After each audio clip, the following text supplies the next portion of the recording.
मित्रों नमस्कार, पावन ज्योतिष प्रपात यूट्यूब चैनल पर आप सबका स्वागत है।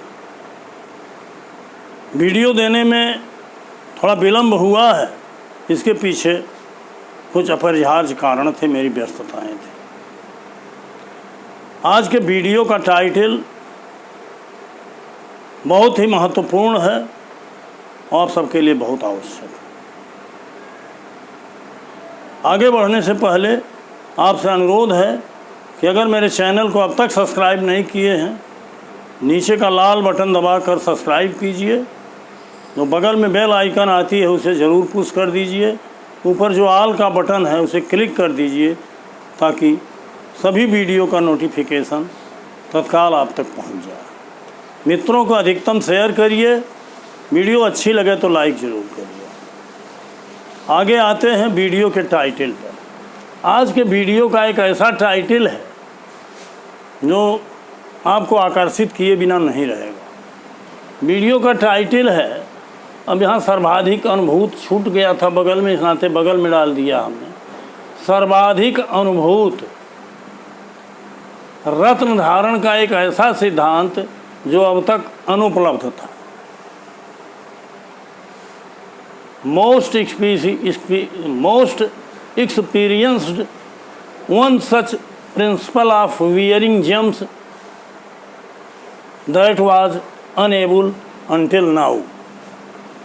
जी हाँ मित्रों, एक ऐसे सिद्धांत की तरफ रत्न धारण से संबंधित आपका ध्यान आकृष्ट करा रहा हूँ। आज का वीडियो है जो अब तक अनुपलब्ध था, मतलब जो मेरा सूत्र है, सिद्धांत है, और जिसको मैंने सैकड़ों अनुभवों पर सिद्ध किया है। यह वीडियो उदाहरण कुंडली के आधार पर है।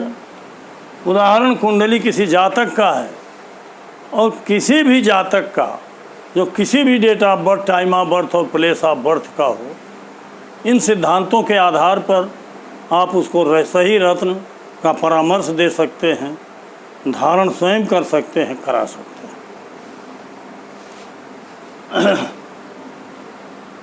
जातक का जन्म है, डेट ऑफ बर्थ है 15 मार्च 1988 ईस्वी, टाइम ऑफ बर्थ है 13:30 PM, प्लेस ऑफ बर्थ है जहां मैं रहता हूं बांसी, यूपी, इंडिया। जातक पर वर्तमान में बृहस्पति महादशा 12 जुलाई 2013 से 12 जुलाई 2029 तक है।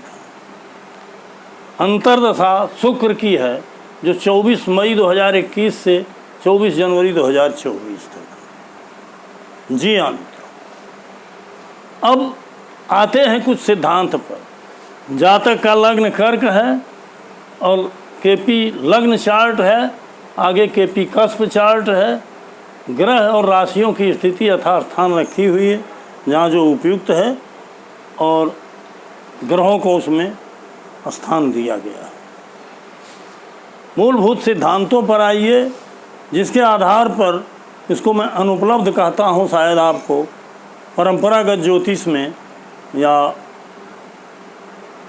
पाराशरी ज्योतिष में या केपी सिद्धांत में कहीं अब तक नहीं मिला होगा, मेरे वीडियो में ज़रूर मिलेगा।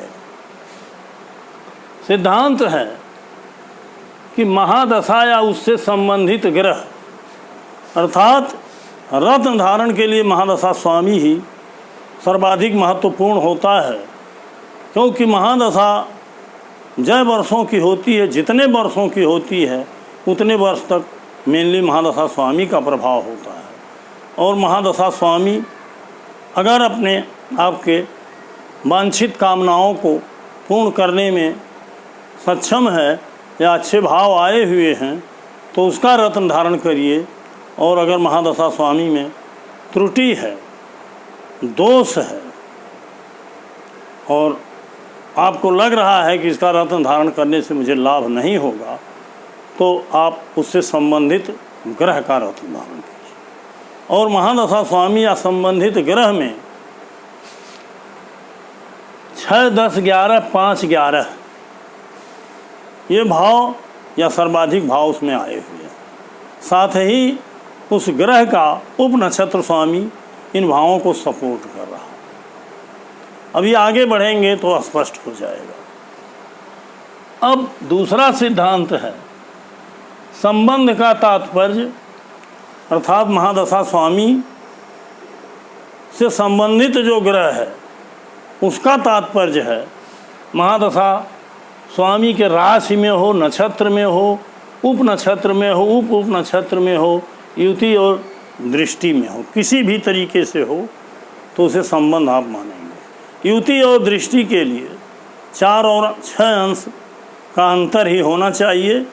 शीघ्र गति ग्रहों में अंतर 4 अंश का हो और शीघ्र और मंद गति अगर संयुक्त हो या मंद गति ही हो तो 6 अंश का अंतर होना चाहिए। और जब हम 6, 10, 11, 5, 11 का नाम लेते हैं तो अगर 6 आया है, 6 तो सर्वाधिक महत्वपूर्ण स्थान है वेल्थ के लिए, लेकिन 6 स्थान रोग और शत्रु के लिए 6 स्थान है। इस नाते 6 स्थान को धन स्थान तो मानिए, लेकिन अगर उसके साथ 8 और 12 का भी वो सिग्निफिकेटर है या कार्जेस है तो उसको अवॉइड करिए, उसका चयन मत करिए। तो इस तरह से सिद्धांत है। अब इन सिद्धांतों को समझने के लिए कुछ टेबल्स आपको आवश्यक है, कुछ डेटा आपको आवश्यक है। उसके लिए आवश्यक डेटा हमने दिया है। महादशा स्वामी तो बृहस्पति है, लेकिन अब जैसे हमने कहा 6, 10, 11, 5, 11 का कार्जेस हो, इसका मतलब है 6, 10, 11 ये वेल्थ के लिए सर्वाधिक अच्छा है, चाहे नौकरी का क्षेत्र हो, चाहे व्यवसाय का क्षेत्र हो।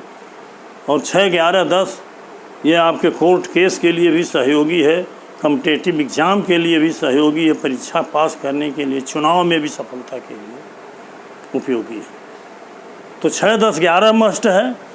और हेल्थ के लिए 5 और 11 महत्वपूर्ण है। एक भी हो कोई बात नहीं, 1, 5, 11 हेल्थ के लिए होता है। तो इस तरह से अगर 6, 10, 11 और 5, 11 का कम्बिनेशन है तो वह बेस्ट रत्न होगा आपको धारण करने के लिए। लेकिन महादशा स्वामी को पहले देखिए, और महादशा स्वामी में अगर ये भाव नहीं आए हैं, आए भी हैं तो 8 और 12 आ गया है तो उसको दूषित मान के उसको छोड़िए। और महादशा स्वामी से संबंधित कोई ग्रह है और उसमें सब भाव हैं तो उसी का रत्न धारण करना चाहिए। आइए इस कुंडली में हम देखते हैं कि यह है कस्पल सिग्निफिकेटर्स।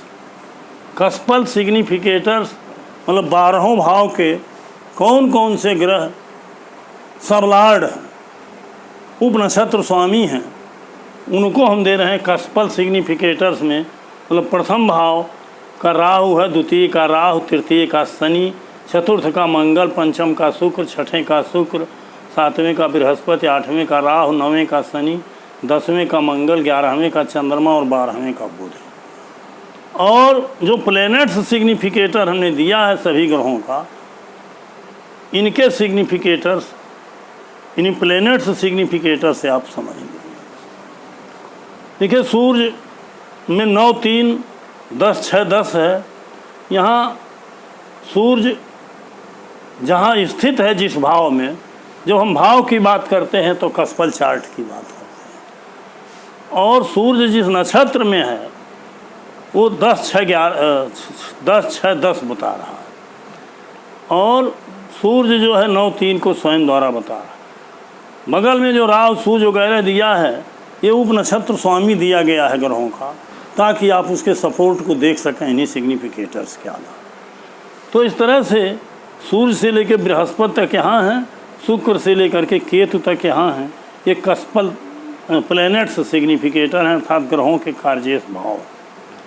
और संबंधों को जब हम देखते हैं तो राशि, नक्षत्र, उप नक्षत्र और उप नक्षत्र देखने के लिए केसपी स्पष्ट ग्रह भी दिया गया है, ताकि आप जहाँ आवश्यक हो दृष्टि की, युति की, नक्षत्र की, उप नक्षत्र की, यहाँ से आप देख लें। जैसे सूर्य है मीन राशि में है, इसकी डिग्री है 1, 21, 51, मतलब 1 अंश 21 कला 51 भी कला है। पूर्वा भाद्रपद नक्षत्र में है, अर्थात बृहस्पति राहु, बृहस्पति राहु का मतलब हुआ बृहस्पति की मीन राशि है और पूर्वा भाद्रपद नक्षत्र बृहस्पति का है, उप नक्षत्र राहु का है, उप नक्षत्र राहु का है। इससे संबंधों को आप आसानी से पढ़ लेंगे। तो इस तरह से केपी स्पष्ट ग्रह हमने दे दिया, केपी प्लैनेट्स सिग्निफिकेटर दे दिया, केपी कस्पल सिग्निफिकेटर्स दे दिया, और लग्न चार्ट और कस्प चार्ट है। अब आते हैं मेन विषय पर कि मान लीजिए इसी जातक को या इसी के तरह अन्य जातकों का किसी का शुभ रत्न चयन करना हो जो हेल्थ और वेल्थ दोनों क्षेत्रों में आपके लिए लाभकारी हो, हानिकारक बिल्कुल नहीं, तो आप पहले बृहस्पति को देखेंगे, क्योंकि दशा बृहस्पति की चल रही है। अब बृहस्पति को आप देखिए, बृहस्पति में कौन कौन से भाव हैं। देखिए बृहस्पति यहाँ है, बृहस्पति में 10, 6, 10, 3, 3, अर्थात 10 भी आया है, 6 भी आया है, 10 भी आया है। बृहस्पति केतु के नक्षत्र में, अर्थात केतु को बहुत अच्छा नहीं माना जाता, इसमें 3, 3 आया है, अर्थात 6, 10, 11 नहीं आया है। 6, 10 तो आया, लेकिन नक्षत्र के माध्यम से जो भाव मिलते हैं वो सबल कहलाते हैं। मेनली आपको देखना है कि नक्षत्र के माध्यम से 6, 10, 11 आया कि नहीं आया, या 6, 10, 11 में से कोई भाव आए हैं कि नहीं आए, 8, 12 इसमें कहीं दिखाई दे रहा है कि नहीं। तो बृहस्पति को हमने उपयुक्त नहीं माना। अब बृहस्पति से संबंध देखना है, बृहस्पति की राशि में कौन सा ग्रह बैठा हुआ है। आप देखिए बृहस्पति की धनु और मीन राशि है, इसको लग्न कुंडली से देखा जाएगा। धनु में देखिए शनि और मंगल बैठे और मीन में सूर्य बैठा है। शनि मंगल सूर्य राशि के द्वारा बृहस्पति से संबंधित है। बृहस्पति के नक्षत्र में कौन सा ग्रह बैठा हुआ है, आप देखिए सूर्य बैठा हुआ पूर्वा भाद्रपद नक्षत्र में, और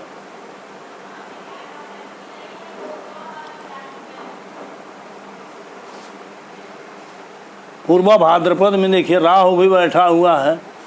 इस तरह से सूर्य और राहु उसके नक्षत्र में बैठे। उप नक्षत्र को देखने के लिए आप यहाँ देखेंगे, ये उप नक्षत्र हुआ, और उप नक्षत्र को देखिए यहाँ है तो सूर्य नहीं है, उप नक्षत्र में मंगल है, और उप नक्षत्र में बृहस्पति स्वयं है। उप नक्षत्र में आप देखिए शनि है, फिर राहु है, और उप नक्षत्र में आप देखेंगे तो बृहस्पति के उप नक्षत्र में यहाँ देखिए चंद्रमा है, और चंद्रमा के बाद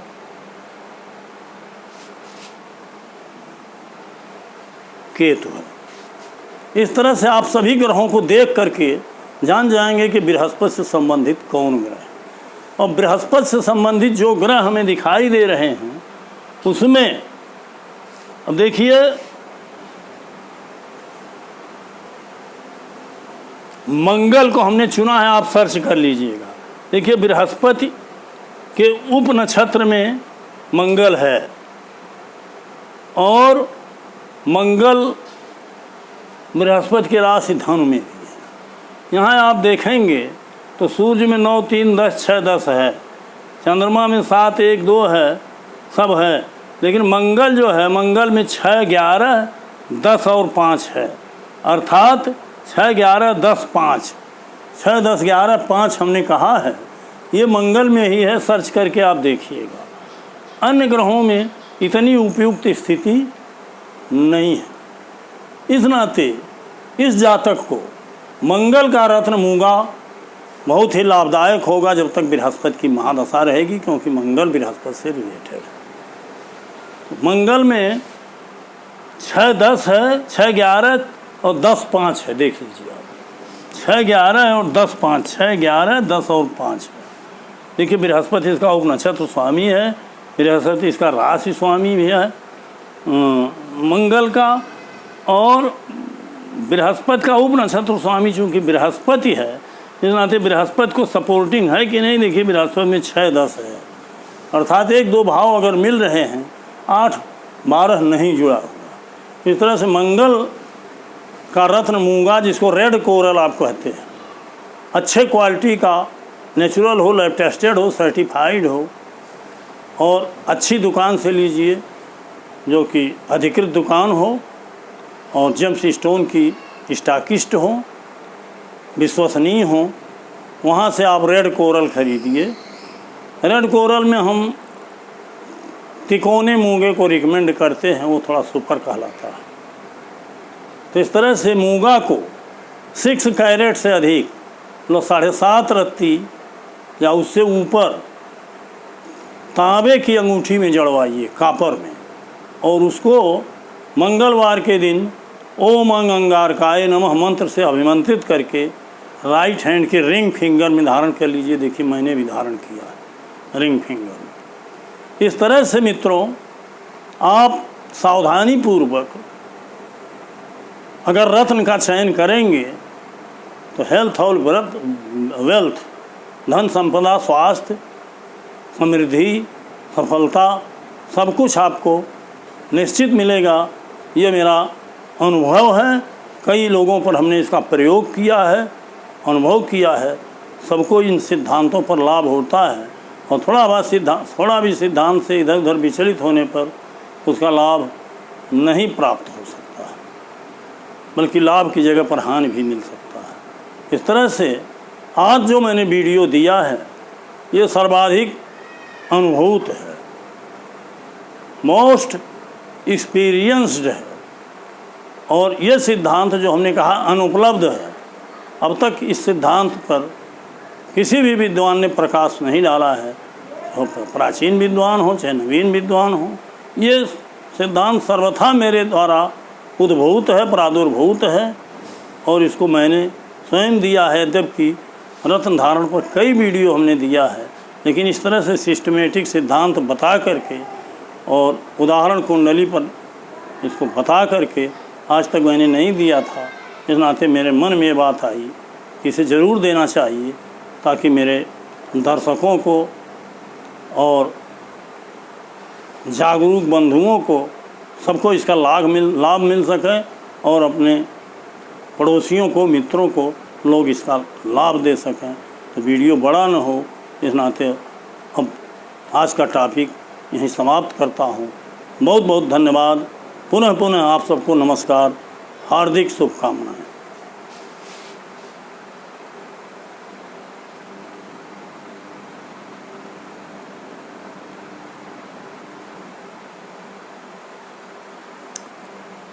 इतना समय थोड़ा सा दे रहा हूँ, मैं आगे खड़ा था, आपको नोट करने में दिक्कत न हो, जानकारी में दिक्कत न हो। बहुत बहुत धन्यवाद।